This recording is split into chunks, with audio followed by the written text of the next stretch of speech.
going on, Jerome homies? Beautiful Tuesday. Birds are chirping and stuff, and it's time for another Vikings news dump. So 9 days, mercifully, only 9 days until the Love Shack NFL Draft 2025 edition. 3 Vikings been drafted number 9 overall.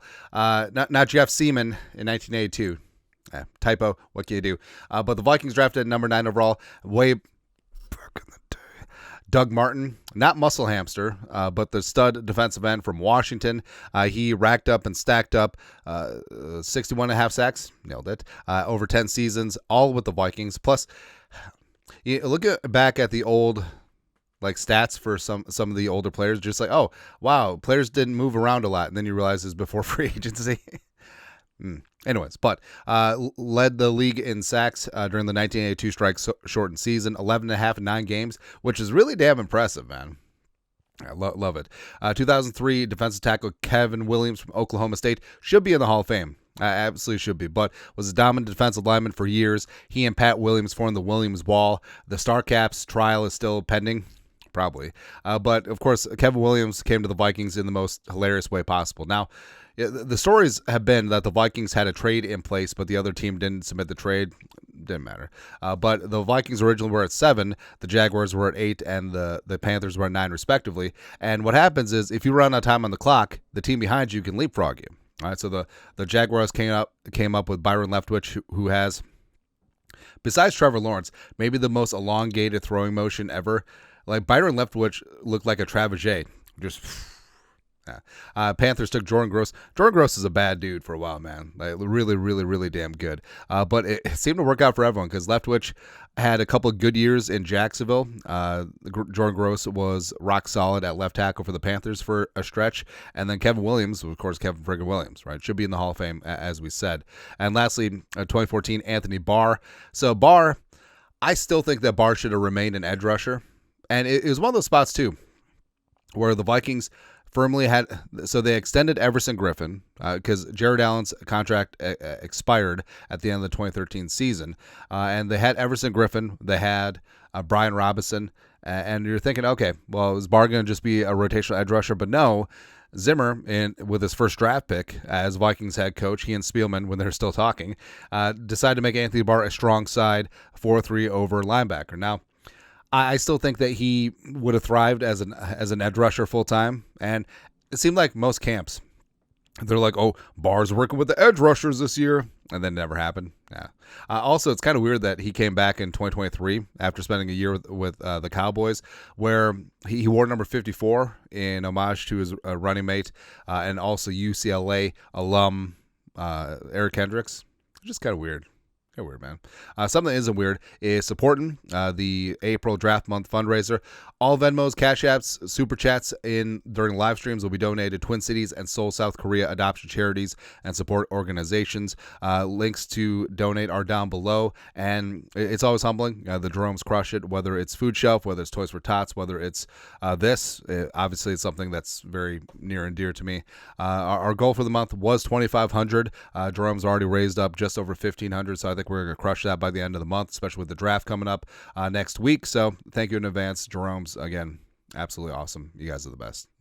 Also, speaking of the draft, so the NFL announced 17 onside prospects going to Green Bay. Where are they going to put everyone? It's so stupid. Like, there's 2 hotels in Green Bay / Appleton. People just going to camp out. Is this going to be like Woodstock? Yeah. But 17 attendees have been invited and accepted. So generally, the NFL doesn't want to invite players that aren't going to be first-round picks because they don't want the drama of the player just sitting there hanging around. And there has been times where a player falls out of the first round, and sometimes they come back for day 2, sometimes they don't. But it's really interesting because generally, some of these players are not seen as first-round picks. And I think the NFL has their finger on the pulse of what teams are generally going to do. So it's interesting. The one that stands out is Tyler Booker. And I think that Tyler Booker is going to be a stud. I think that if the Vikings want to move towards more of a power man gap scheme, he would be that guy at left guard. Set it and forget it. High character, high football IQ guy. Absolutely can get it done. And Booker, I think that Booker might go a little bit higher than people think. Because all it takes is one team.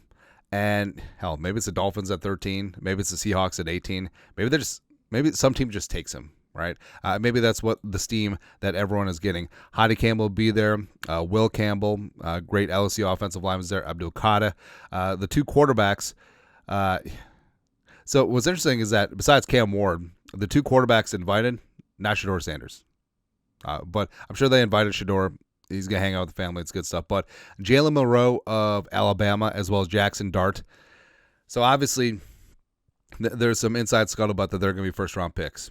Now, I don't think that they should be, but the quarterback tax is real, and demand always outweighs supply, except for last year.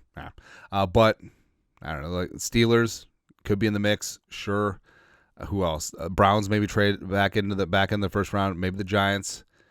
I don't know. It's just so unclear. But they're not going to invite Milroe and Dart and have them just sit deep into day two.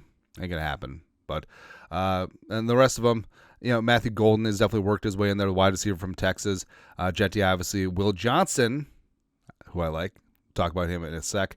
Everyone else is pretty straightforward. Shamar Stewart, yeah. But other than that, like the ones that stand out are the two quarterbacks, Milroe and Dart, as well as Tyler Booker. So I think they're going to be good to go. Speaking of Will Johnson, so Will Johnson worked out at Michigan's Pro Day yesterday, and reportedly Vikings DB coach Durante Jones was in attendance.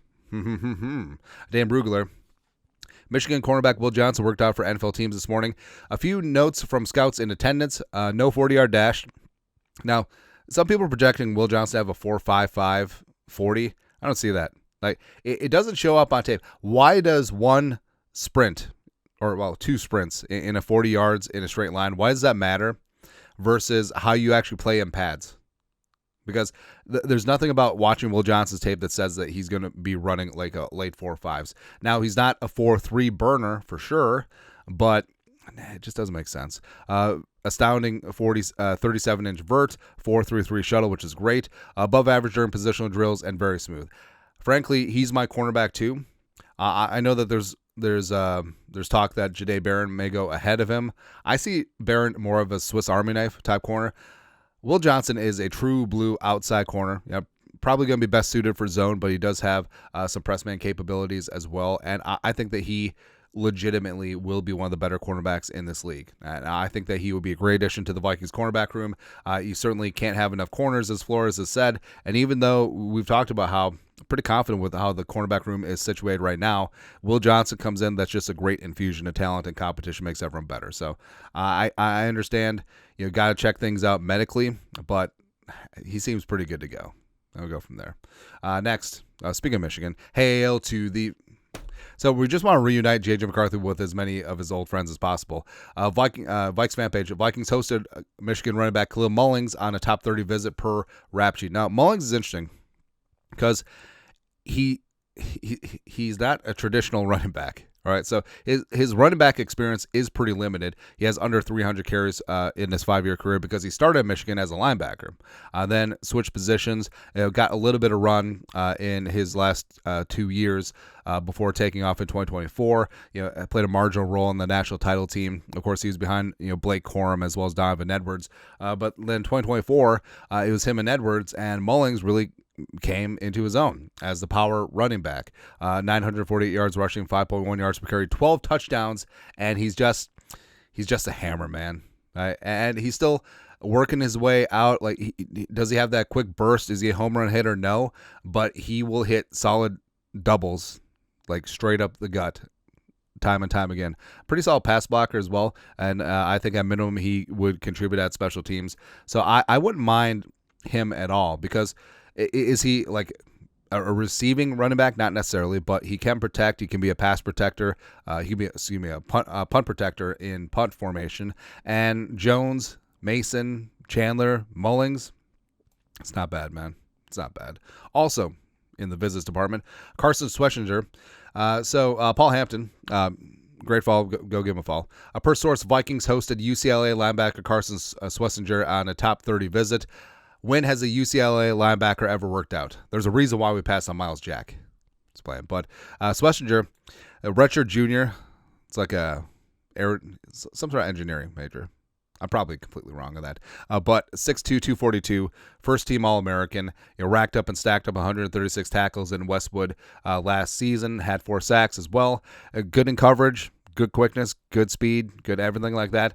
Good instincts, downhill linebacker. And we talked about this before.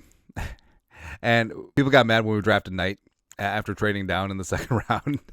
But Pace is heading into a restricted free agent year, RFA season. Blake Cashman is in the middle of his deal coming over from the Texans, which is great.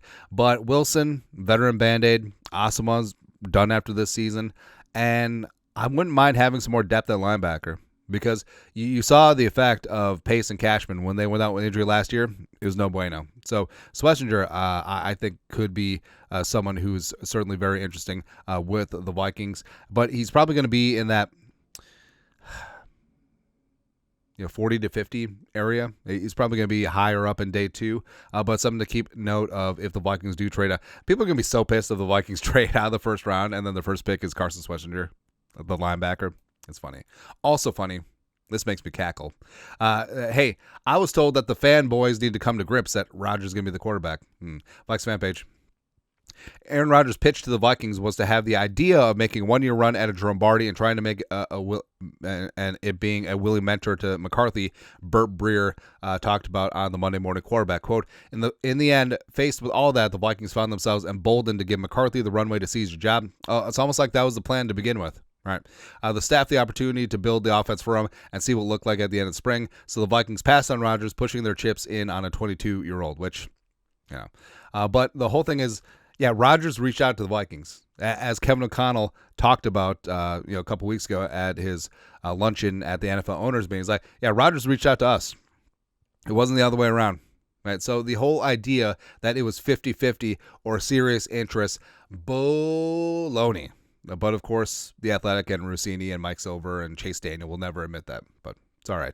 Us fanboys need to get accustomed and come to grips with Rodgers being the quarterback, please. Plus, also, hey, the Vikings allegedly have never won a Super Bowl. So you'd think that an alleged Hall of Fame and alleged 4-time MVP quarterback showing up is like, let's win a Super Bowl and I'll be a mentor. You think that would be right up their alley. Or what about the other 31 teams? Well, let's say the other 26 teams that would have taken Rodgers. How come no one wants him? It's like Will Smith after his dad, the truck driver, left. Fresh Prince. Sidney Poitier played him, by the way. How come you don't want me, man? Rodgers like, how come the league doesn't want me, man? No one wants you. Go away. Go sign with the Steelers. That's it. Yeah. Lastly. So Desmond Watson, like I understand, like he's like a viral sensation now, and what's so crazy is that he is so large at four bills, 4 spins plus, that his RAS, even though his 40, his vert, his agility drills would have been great for any defensive lineman, the fact that he is so large that it pushes his RAS down to 145. Someone did the math on this. Like, if he was 310, he would be a 10 out of 10, which is hilarious. But either way, like, Desmond Watson is probably going to go undrafted. But, of course, we, the Vikings, are the kings of the UDFAs. I kind of want him because he will end the tush push. So, first off, just plant him over the center as a zero tech to stop the tush push. Also, given his proclivity of carrying the ball as a goal line running back, make him either the ball carrier on the tush push or the dude doing the pushing. He will single-handedly end the tush push because he will stop it and he will not be stopped. Pushing the tush. That's it, man. Anyways, that's it. Vikings news done for this wonderful Tuesday. You guys are the absolute best. You know what to do. Skol production value.